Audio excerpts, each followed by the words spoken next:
Hello and welcome to our information session for the 2025 cycle of our 614 Beautiful program.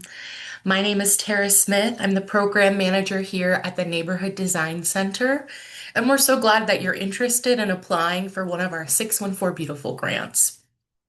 This program is in partnership with the City of Columbus City Council member Lourdes Barroso de Padilla and the City of Columbus Department of Neighborhoods. Today, for the information session, I'll be going through more information about the program, give you an overview, give you some ideas of eligible projects and eligible spending, and then walk you through the application process. After that, we'll be diving into the website and I'll give you an overview of where you can find some different resources when applying for this grant. All right, let's move forward. So, I'm going to give an overview of the program process. Just so you know, the 614 Beautiful program, we're all about providing access to capital for community-based placemaking projects that improve the overall visual character of the neighborhood. We're here to provide technical support as needed, whether that's a site plan or other needs that might arise. We can also help connect you with partners and organizations that might be interested in your project. So if you need anything, have any questions, don't hesitate to reach out. All of our contact information will be at the end of the presentation and it's on our website. Okay, going into the program process. There's about 5 different steps you can think of when we get into the program and the steps for your project to complete. All right. Step 1 is create. This is about the spark of idea. So finding your site, developing an idea for it. This could be a vacant piece of property that you walk by in your neighborhood all the time, or a blank wall that you've noticed. That could be a great space for a mural. Or say you're an organization that has a piece of property where you think it might be great for a pocket park. There's a lot of different ideas that qualify for our grant program. So creating is step 1. Step 2 is engaging.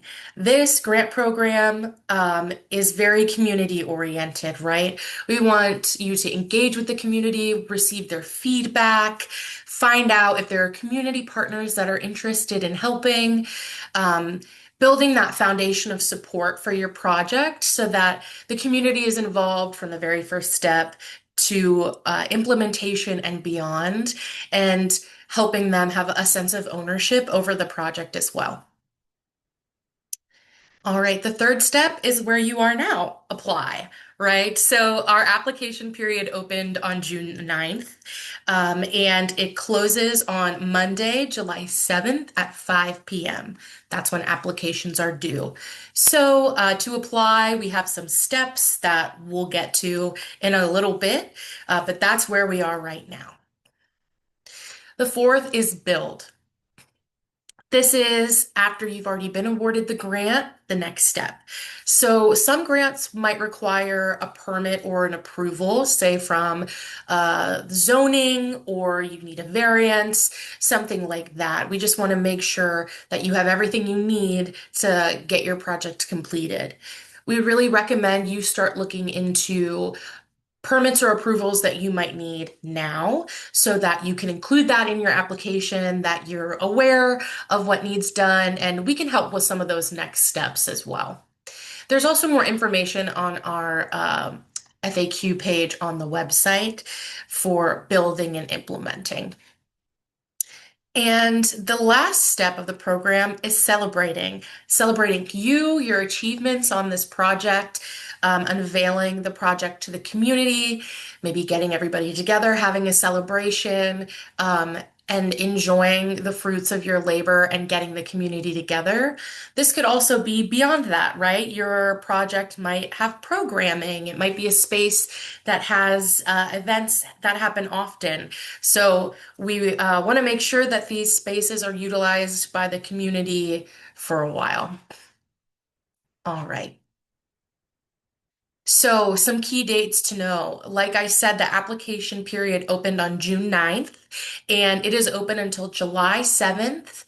That's a Monday at 5 p.m. It's the Monday right after the 4th of July weekend, so just have that in the back of your mind. Our jury deliberation will be the week of July 14th, so that next week. And then the week after that, we will be announcing our awardees. Some other things to think about is that grant agreements. So the next thing to be signed will be happening right after that. So I would say in July, just keep an eye on your emails from us. And then for our awardees, funding will become available in September, and projects can be implemented all through the fall into the summer of 2026. We know that right after they're announced, there might be some planning time. And it can be hard to implement during the winter. So we recommend using fall and winter to get your eggs in a basket, get everything permitted and allowed. That way, in the spring and summer, when the weather turns nice, you can get started on implementing your project. All right. All right, let's get into some eligible projects. So this year we're introducing categories to our grants. There are 5 of them. We don't want this to be something that limits you. We want this to be something that helps you think of ideas and ideates in the spaces that you have available. We also will have another category on the application form. So if you don't feel like your project falls neatly into one of these baskets, um, you are still welcome to apply. You can also reach out if you're wondering if you think you're eligible. But we recognize that there might be great ideas that fall into the spirit of this grant award program that don't fall under these. So just so you know, we don't want this to limit you. Um, but getting into some of our eligible projects, the first category we have is public art.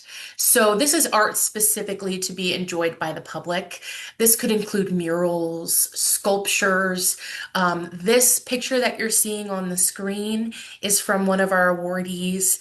It is art on the public restrooms downtown. So if you drive down, uh, this looks like 3rd Street, then you'll be able to see that one. I think there's one on 4th Street as well. This is just an example of a piece of public art. The next category is landscape enhancements. So these are improvements to the landscape that make a space more functional or visually appealing. So this could be planters, a pocket park, or the picture that you're seeing on screen is a past grantee. They created a storybook trail around their property. They're a church, and they've been doing a lot of ecological work on their property. So this storybook trail provides some education while you walk around to the different areas. And it's great to involve the community and kids so that they can learn about what they're doing. But just one example, right, of a landscape enhancement. All right. Next, we have wayfinding and signage. So, wayfinding is usually something that helps people get spatially oriented and find their destination, or it could display helpful information, more of the signage portion, right? So, this could be directional signage, historical markers, or what you're seeing on screen is a past grantee who put up banners all along Parsons Avenue. They were designed by community members and they really help beautify and amplify pride for that area of the community. So these are just some examples of wayfinding and signage. The next category are facade improvements or urban design. These are improvements to the front or exterior of a building. This could be a shade sail that you put up to provide some shade to the community, building signage, public seating. What you're seeing is not a past grantee, but a great example of a local organization who's done some facade urban design improvements. You can see with the planters, with the sign above their door to provide some shade, and some great art in the background. And the last category we have are transit-oriented improvements or streetscape improvements.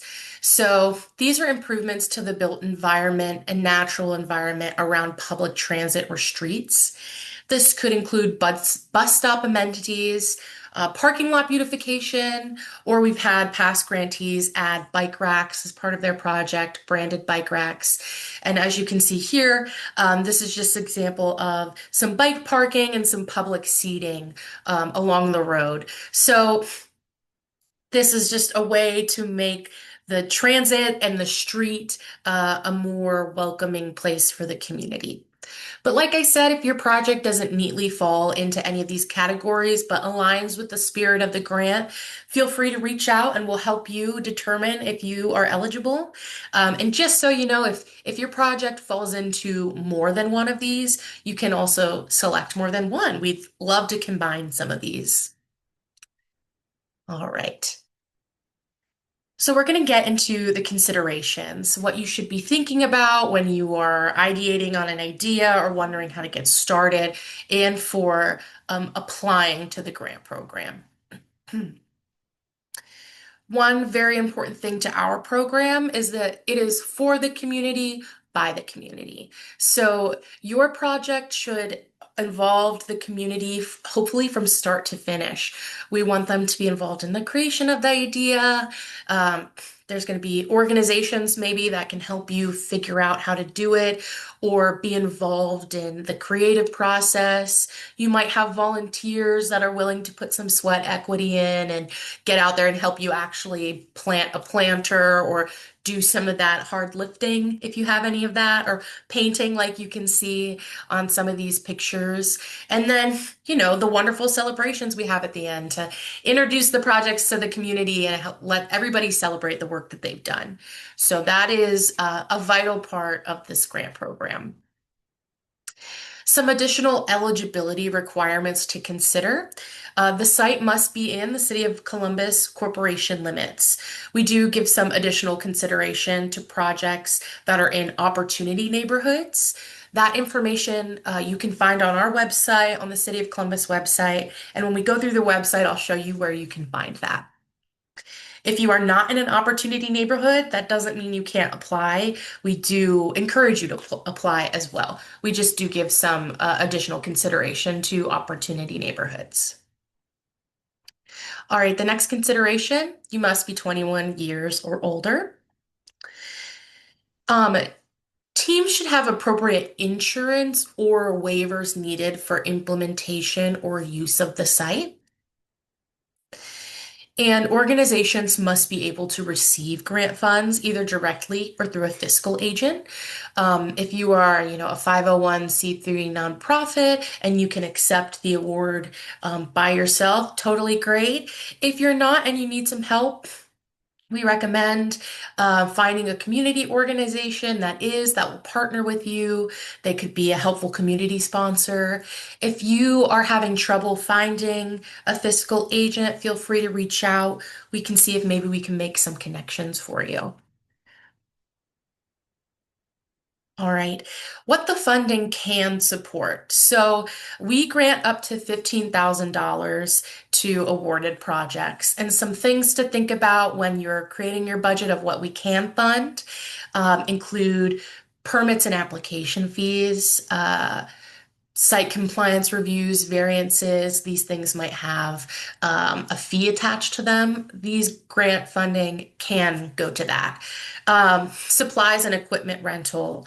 If you're planting a garden or working on a pocket park, plant material, furnishings, scaffoldings, power washers, anything you need to actually build your project would be included. Vendors and contractor payments, muralist fees, electricians, general contractors, sign vendors, any professionals that you need to bring on board to help make sure your project is completed in a quality and safe way, that would be included as well. And then finally, food and water for volunteers. We want you to bring in the community as volunteers, right? But we do limit that to $500 spent on volunteers. We're really looking for as much of the money to go to the project as possible. All right, let's get into the meat of the application. Just a reminder, I will say this many times throughout the video. The application is due Monday, July 7th at 5 p.m.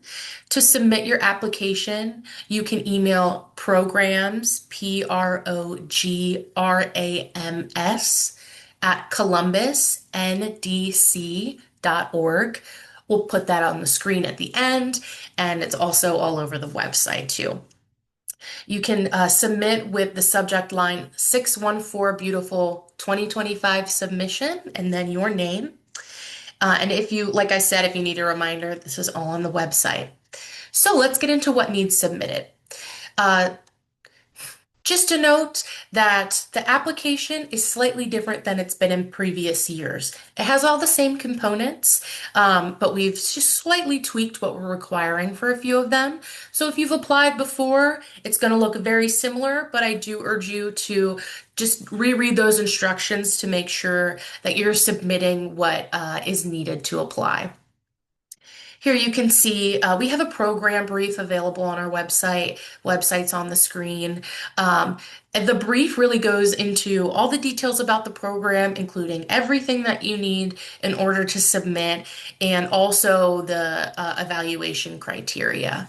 So it's all right there on that nice program brief. Okay, what needs to be submitted? So the first thing is the application form. This is very similar to previous years. We've only tweaked it just a little bit, but it includes project information, the location of the project, how much you're requesting, primary contact information so we can reach out to you with questions or notifications. We want you to list your project partners and give a brief outline of how they're involved in the project, excuse me. We don't need you to list every single volunteer if you're having a volunteer day, but I think those key project partners who are making it all happen, we want to hear about them. You can self-select a project category that you think your grant falls under. You can select as many as apply, and you can also select other and give us a little brief about what you think your project category is. And then fiscal agent information if you need one. If you can take the funds by yourself, you don't need a fiscal agent. You can just write your organization down. And if there's maybe a primary point of contact for things like funding that's different from the other primary point of contact, you can write that down. If it's all the same, feel free to leave that part blank. And then as you can see at the bottom, there's a little application checklist to make sure that you have everything you need to submit. All right. The next part is an 8 to 15 slide presentation. This has slightly been tweaked from previous years. So the minimum slides needed is 8, and you can see listed, and I'll go through the different slides that we're asking for. We do have a little bit of wiggle room though, if you feel like one of these needs more than one slide to get across what you're trying to share. We have that wiggle room up to 15 slides. You are welcome to add up to 15 to really get across what you need. So we need one slide minimum about your project team and your partners. One slide minimum showing the site's existing conditions. So this could be pictures that you've gone out and took, Google Map images, anything that's the most recent would be helpful. And we'd like to see the area that you're looking to improve. We need at least one slide of your proposed idea or visioning, what you hope to see. You could do this in a lot of different ways. You could take a picture of the site and draw on it what you're hoping to do. You could use, if you have knowledge of softwares that'll help you make renderings, you're welcome to do that. You could include some best practices that you'd like to model, that you'd like to see. So if there's a project somewhere else in Columbus, anywhere in the world, and you're trying to emulate some of that, go ahead and put some of those pictures on there. Let us know what you're aiming for and what you'd like the project to turn out to be. We need one slide outlining your volunteer base and community engagement. We really want to know how you'll be engaging the community in the process. We need two slides detailing your implementation plan and timeline. So one of those slides could be your implementation plan. The other slide could be the timeline that you're looking at with some key dates.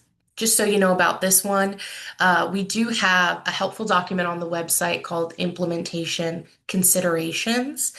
And it's just to help you think through all the different aspects of implementation so that we make sure that you've thought it through and that it could help elevate your score. We just really want to make sure that you're prepared to implement your project. We never want a grantee to get their grant funds and then not know where to start. We want this to be as successful as possible for you and for us. Um, then we would like one slide detailing your maintenance plan. So this is how are you going to upkeep the site once the project is finished? We want it to last for years to come, right? We want the community to be able to enjoy it. So we also have on our website a maintenance considerations PDF for you to look at. And again, this is just to help you think through the different things that might need maintenance, the upkeep that might be needed, who's going to do that, is there programming on your site, how does that play into maintenance, just all the things to consider when making that maintenance plan. And then lastly, we want a slide letting us know how the site will be used by the community. If you have a site where you're hoping to have some programming there, say, you have a pocket park and once a week there is I don't know, kids who come and play on it as a part of your programming. My mind's drawing a blank on an example, but we'd love to hear about how the programming and how the community is going to continue to use your site. Say it's a space that you think you could hold community events in. Let us know. We want to see how you will be using the site going forward. All right. So we're getting into the budget. We require a detailed budget, which includes line items for anticipated spending. That's the big thing. So a little thing that's different this year is we're providing a template for you to use, which includes listing out your expenses, the cost associated. So say you are going to be buying 3 planters and they're $60 each. Your cost would be $60, your quantity would be 3, and then your total cost would be 3 times 60. The total cost is what at the end should be $15,000. Something else that we're instituting this year, we ask that you include a 10% contingency included in the $15,000. So if you're asking for the full amount, that would be $1,500 in contingency that's included in the 15. So just make sure you're thinking about that when you're budgeting it out. We do this because things happen. You've budgeted a line item from Lowe's and you go back and the prices are hiked up. We want to make sure that you have funds to reach into where you don't have to adjust your project. You can reach into that $1,500, spend it on that. Make sure that your project isn't going to come to a halt.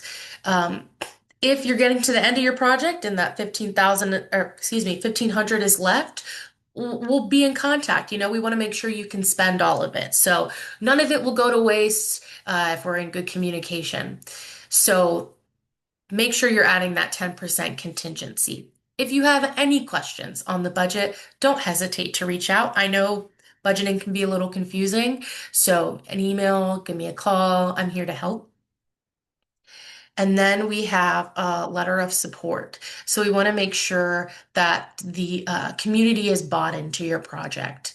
We recommend going to a civic organization like a neighborhood association, for example, or your area commission to write you a letter.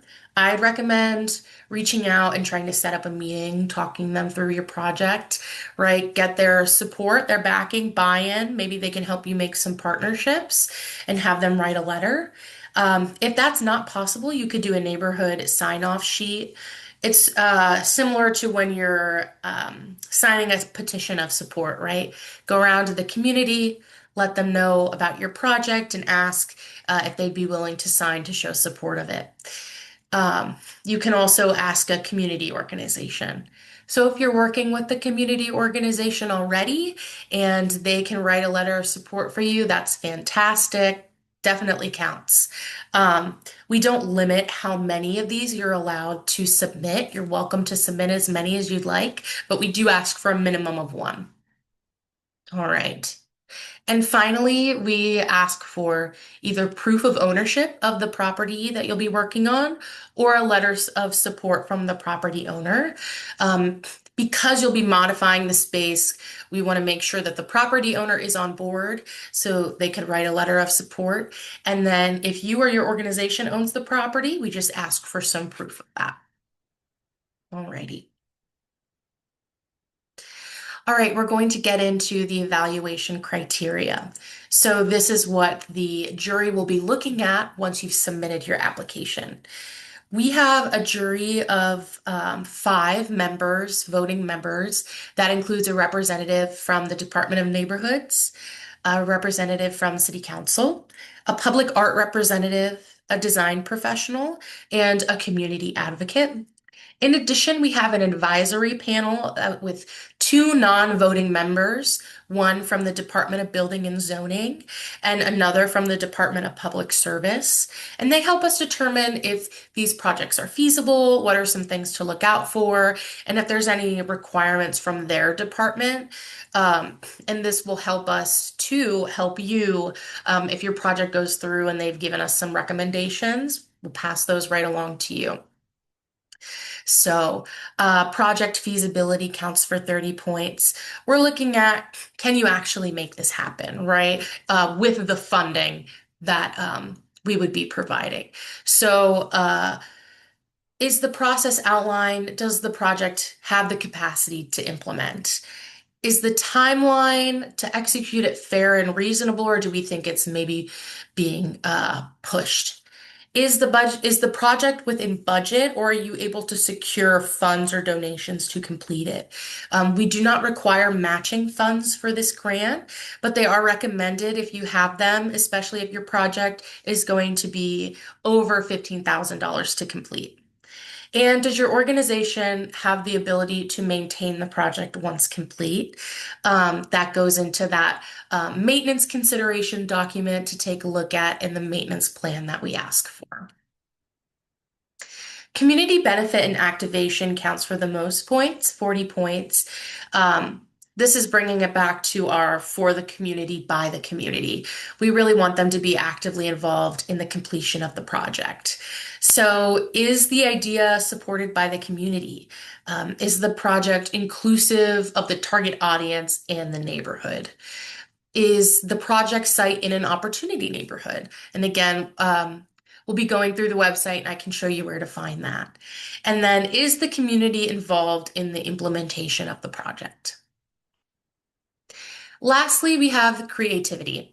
So we're looking for if this is something different for your neighborhood. Is this something they haven't seen before? Is the idea creative? Is the implementation creative? There's a lot of different ways that you could look at that.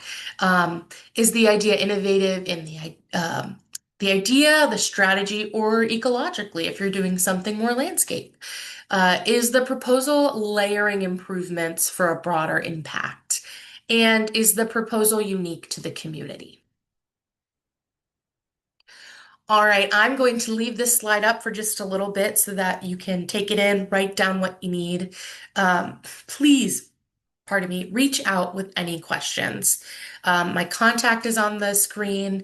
Feel free to give us a call at that number. You can ask for me. If I'm not available, leave a message and I'll call you back. You can reach out at programs, programs, at columbusndc.org. Just make sure that you put 614 Beautiful in the subject. And I'm happy to meet, call, answer any questions. I really recommend that you go through the website on your own as well. We're going to go through it here in a second. Go through the FAQ section, look and see what other people have asked in the past. I went through, made sure everything was updated. I would also recommend watching the past info sessions.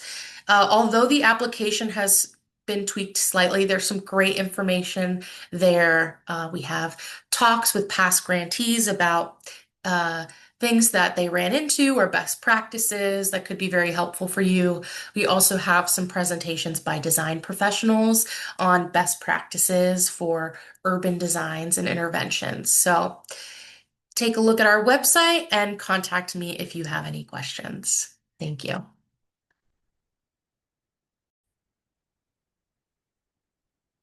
All right, we are going to go through the 614 Beautiful website so I can show you where some of the helpful information is. You can reach that website by going to 614beautiful.org.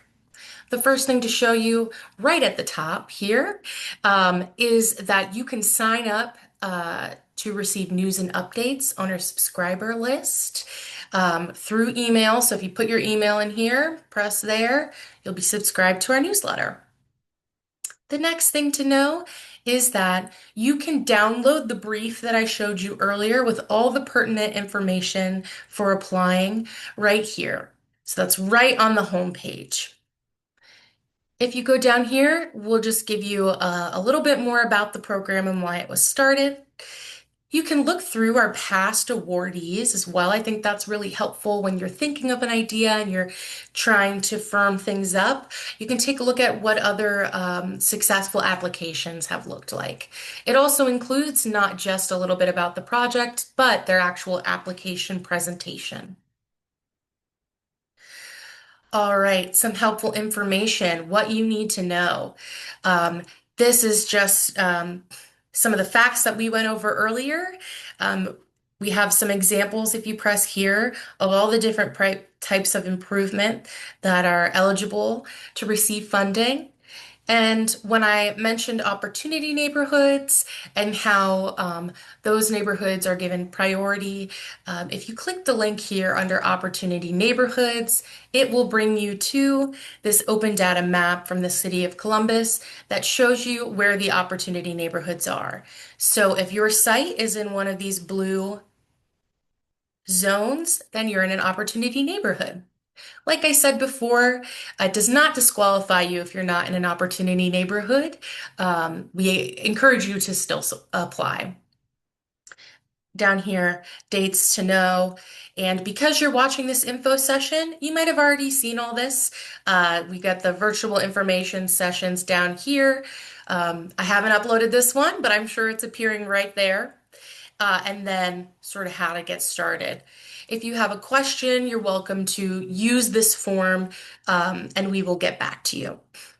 So that's just the home page that I wanted to show you. When we go to apply, here you can find again the full program brief with all the information about the application and detailing the criteria that you're judged on, but it also gives just a background of the program as well. Right here, 2025 application form is that form that I went over here that will need to be filled out. All right. Perfect. So down here you will find the budget template that is asked for. This is a list of the categories that we went over in a PDF.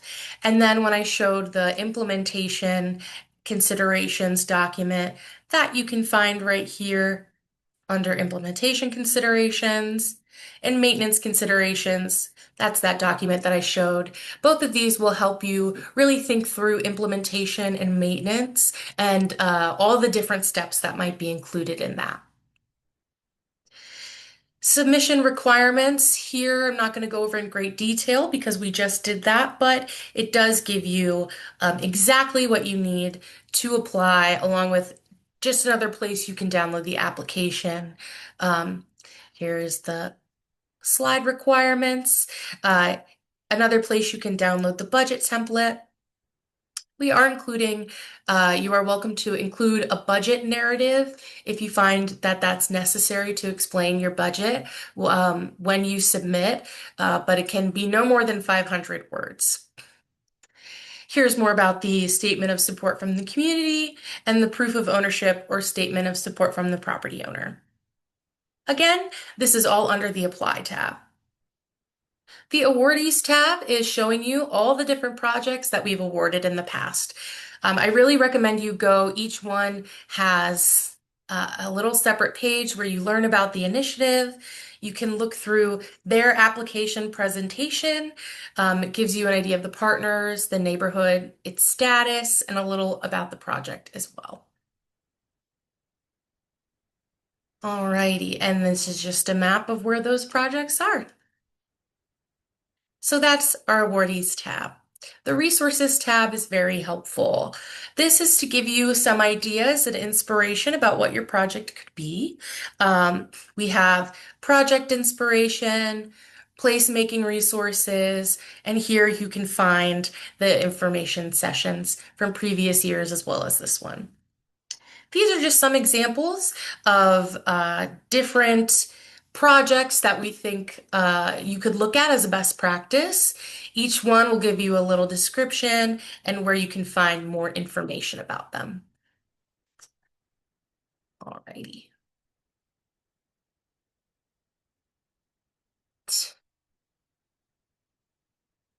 All right, back to here. And we can find some placemaking resources. So this is where you can find some Columbus artists, inspiration outside of Columbus, publications. We have a link to a Google folder that has a bunch of inspirations and resources for creative placemaking, as well as landscape suppliers.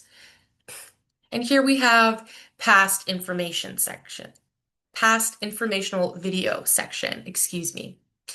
Down here you can find City of Columbus resources. Here's where you can find your area commission, connect with other city departments. Your neighborhood liaison is a great person to be in contact with if you have any questions. Community plans, feel free to peruse through your community's plan and see if your project fits into those goals. And then resources for community gardens.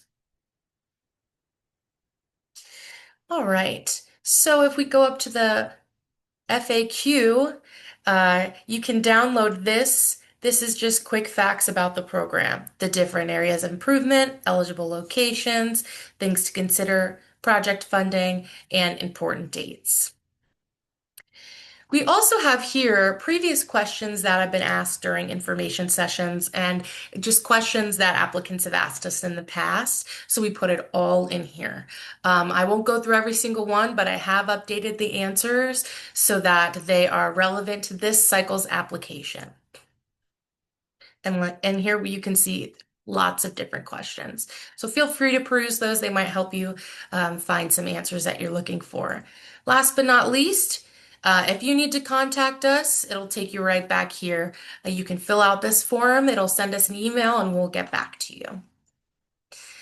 Again, our 614 Beautiful website is at 614beautiful.org. I really recommend you check it out. Thank you.